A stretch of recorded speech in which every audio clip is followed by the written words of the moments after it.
Watchdog 10 tonight. The state is cracking down on child care providers who rip off taxpayers. It's a story we've been following for years now, and investigative reporter Paul Aker joins us with how detectives are busting these cheaters. Paul? That's right. The state has a new investigative unit, and it's doing work similar to the type that I did when we exposed a daycare provider who stole thousands from taxpayers.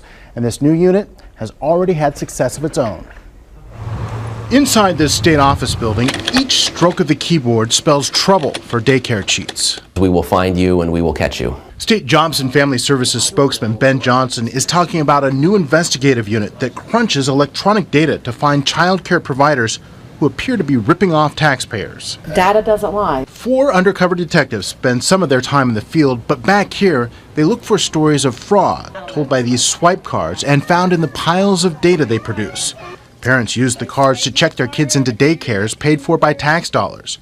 But sometimes the daycare providers get a hold of the cards and swipe them when the kids aren't even there. That's what this investigative file obtained by Watchdog 10 shows. Jobs and Family Services says it shows a woman who was operating a daycare out of this Cleveland building swiping in kids that weren't even at her daycare 99% of the time. It also found that 98% of the time she checked the kids in on days her daycare wasn't even open. This provider clearly was defrauding the taxpayers, and we put a stop to that. The state yanked the woman's contract and plans to force her to repay more than $20,000. But she's not the only provider in trouble. You're doing this on your own free will.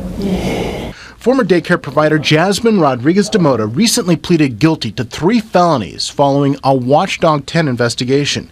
We found her billing the state for nearly $100,000 a year.